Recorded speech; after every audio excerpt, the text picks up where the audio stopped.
یہ کہانی ہے لاہور کے پوش علاقے ماڈل ٹاؤن کی۔ کشادہ سڑکیں دن کے وقت جتنی پرسکون اور خوبصورت لگتی ہیں، رات کے سناٹے میں اتنی ہی پراسرار ہو جاتی ہیں۔ بڑے بڑے درخت، پرانی کوٹھیاں، دور تک پھیلی ہوئی خاموشی۔ ایسا محسوس ہوتا ہے جیسے یہ سایہ اپنے اندر کوئی راز چھپائے بیٹھا ہو۔ یہ کہانی اس ماڈل ٹاؤن کے ایک ویران گھر کی ہے۔ لوگ اسے کالی کوٹھی کہتے تھے۔ کہتے ہیں کہ وہ گھر تقریباً 15 سال سے بند پڑا تھا۔ اونچی دیواریں، زنگ آلودہ گیٹ اور اندر جھانکتے ہوئے گھنے درخت۔ دن میں بھی اگر کوئی اس کے قریب سے گزرتا، دل میں ایک عجیب سا خوف اندر اترتا، مگر اصل وحشت رات کے وقت شروع ہوتی تھی۔ علی اس وقت یونیورسٹی کا طالب علم تھا اور اس کا دوست حمزہ جو اسی بلاک میں رہتا تھا۔ ایک رات وہ دونوں چھت پر بیٹھے تھے، باتیں کر رہے تھے کہ اچانک حمزہ نے سامنے اشارہ کیا، دیکھا تم نے؟ علی نے نظر اٹھائی تو ویران گھر کی اوپری کھڑکی میں ہلکی سی سبز روشنی چمکی، جیسے کسی نے اندر چراغ جلایا ہو۔ علی نے ہنس کر کہا، شاید کسی نے گھر خرید لیا ہو۔ حمزہ نے سر ہلایا، 15 سال سے کوئی نہیں آیا، جو بھی آیا وہ زیادہ دن نہیں ٹھہرا۔ یہ سن کر علی کے دل میں تجسس پیدا ہوا۔ اگلے دن محلے کے ایک بزرگ چوکیدار سے اس گھر کے بارے میں پوچھا۔ وہ لمحہ بھر خاموش رہا، پھر دھیمی آواز میں بولا، بیٹا وہ گھر خالی نہیں ہے، وہاں انسان نہیں رہتے، کچھ اور رہتا ہے۔ انہوں نے پوچھا، کیا مطلب؟ چوکیدار نے بتایا کہ برسوں پہلے اس گھر میں ایک امیر خاندان رہتا تھا۔ سب کچھ ٹھیک تھا، مگر اچانک عجیب واقعات شروع ہو گئے۔ رات کو برتنوں کی آوازیں، دیواروں پر دستک، بچوں کے رونے کی آواز، حالانکہ گھر میں کوئی بچہ نہیں تھا۔ ایک رات گھر کے مالک نے دعویٰ کیا کہ اس نے اپنے بیڈ روم میں ایک لمبا سایہ دیکھا، جس کی آنکھیں سرخ تھیں اور پاؤں زمین سے اوپر تھے۔ چند ہی دنوں میں پورا خاندان گھر چھوڑ کر چلا گیا۔ اس کے بعد جو بھی کرایہ دار آیا چند ہفتوں میں بھاگ گیا۔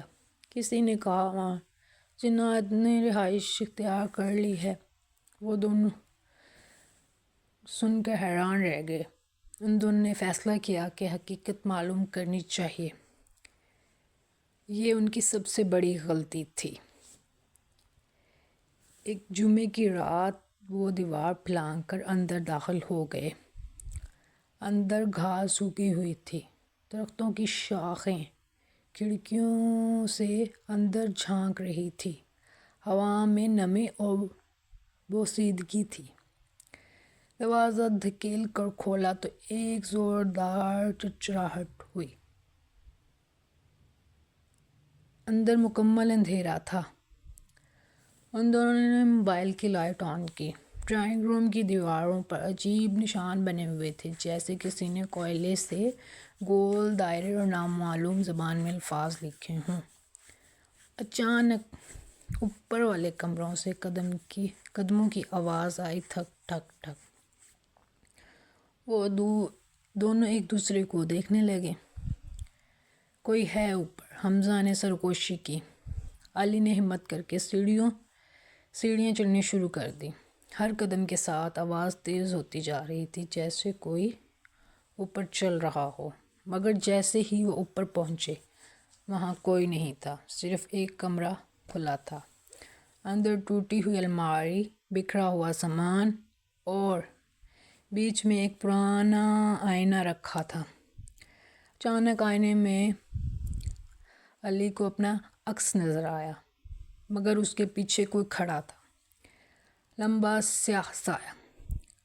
علی نے فوراً پلٹ کر دیکھا، پیچھے کچھ نہیں تھا۔ دوبارہ آئینے کی طرف دیکھا تو سایہ غائب ہو چکا تھا۔ حمزہ نے گھبراتے ہوئے کہا چلو یہاں سے چلتے ہیں۔ پورا کمرہ اندھیرے میں ڈوب گیا۔ موبائل کی لائٹ بند ہو گئی، حالانکہ بیٹری فل تھی۔ پھر ایک بھاری آواز گونجی، یہ ہمارا گھر ہے؟ اس کے جسم سے پسینہ بہنے لگا۔ آواز کسی ایک سمت سے نہیں آ رہی تھی، جیسے دیواریں بول رہی ہوں۔ حمزہ نے کلمہ پڑھنا شروع کیا۔ علی نے بھی لرزاتی آواز میں دعا پڑھی۔ اچانک کھڑکی خود بخود کھلی، تیز ہوا اندر آئی اور وہی سبز روشنی پورے کمرے میں پھیل گئی۔ انہوں نے دیکھا کہ دیوار پر بنے دائرے چمکنے لگے تھے، ایسے لگا جیسے وہ نشان زندہ ہوں۔ پھر انہیں قدموں کی آواز سنائی دی، مگر اس بار ایک نہیں کئی قدم، جیسے پورا کمرہ کسی انجانی مخلوق سے بھر گیا ہو۔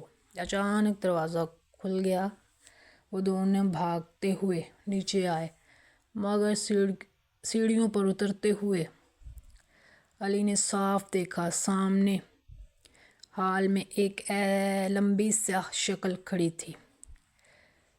اس کا چہرہ دھندلا، آنکھیں سرخ اور ہاتھ غیر معمولی لمبے۔